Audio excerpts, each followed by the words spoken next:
This marketing technique manipulates your brain every day. Imagine a McDonald's fast food joint in your neighborhood, assuming they sell 1,000 burgers a day. Now a Wendy's restaurant sets up shop right next to it. How many burgers do you think each restaurant will sell? Off the top, you're probably thinking 500 to 500, or maybe even 600 to 400. Well, no. Chances are it's gonna be 2,000 burgers each. But why though? Because when there is only one restaurant, the question is, am I going to have a burger or not? But when there are two restaurants, the question becomes, do I want a McDonald's burger or a Wendy's burger? It's counterintuitive, but having competing stores next to each other can sometimes increase sales of each. But there's also a dark side to this strategy. Here's how Coca-Cola destroyed Pepsi's product in just 6 months, killing Pepsi's momentum to stay ahead in the cola wars. Everything began when Pepsi introduced its new beverage, Crystal Pepsi, in early 1992. Its purpose? Capitalize on the growing trend in health-conscious consumers who were looking for alternative beverage choices. The clear cola was marketed as a caffeine and sugar-free alternative to traditional colas, relying on its transparent appearance to appeal to consumers seeking a refreshing and pure beverage experience.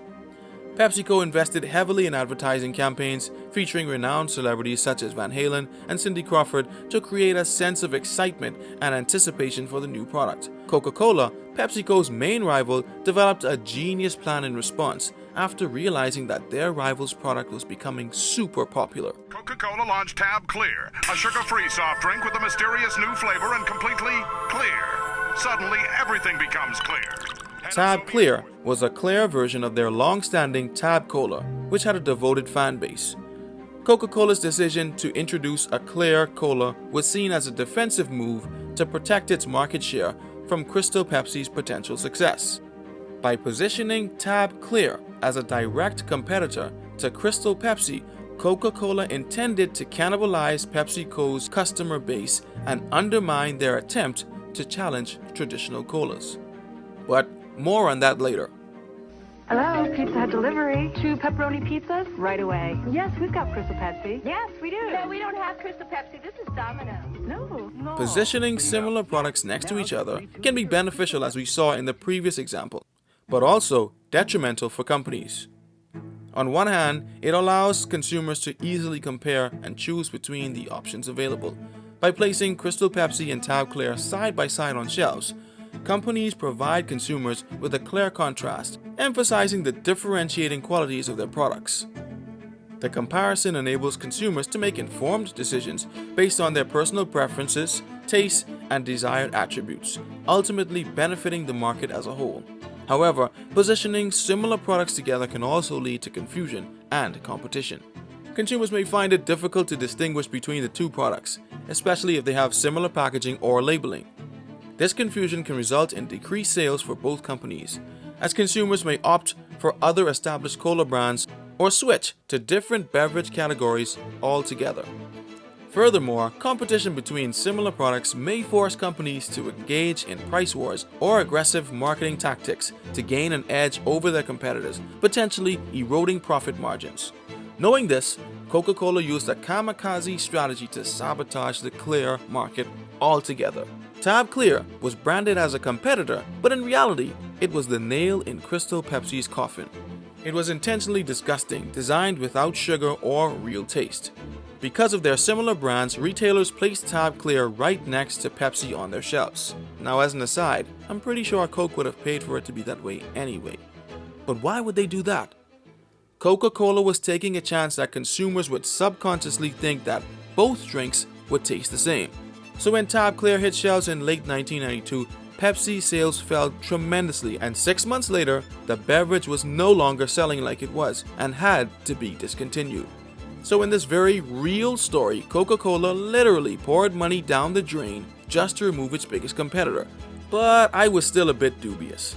Human psychology is extremely powerful, but also people aren't just plain old dumb. So I went and did a little research of my own and discovered these 3 things. 1.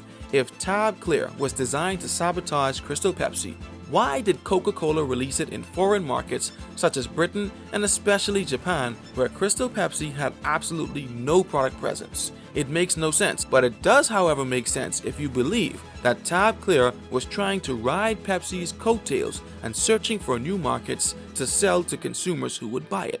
2. Take a look at the obvious. Crystal Pepsi was capitalizing on the clear craze going on at the time.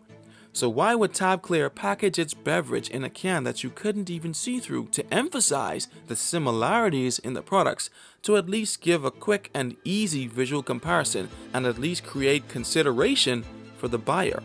And 3, the honest truth is that it was a good idea but poorly executed. The public was giving Pepsi the feedback, but they simply failed to listen.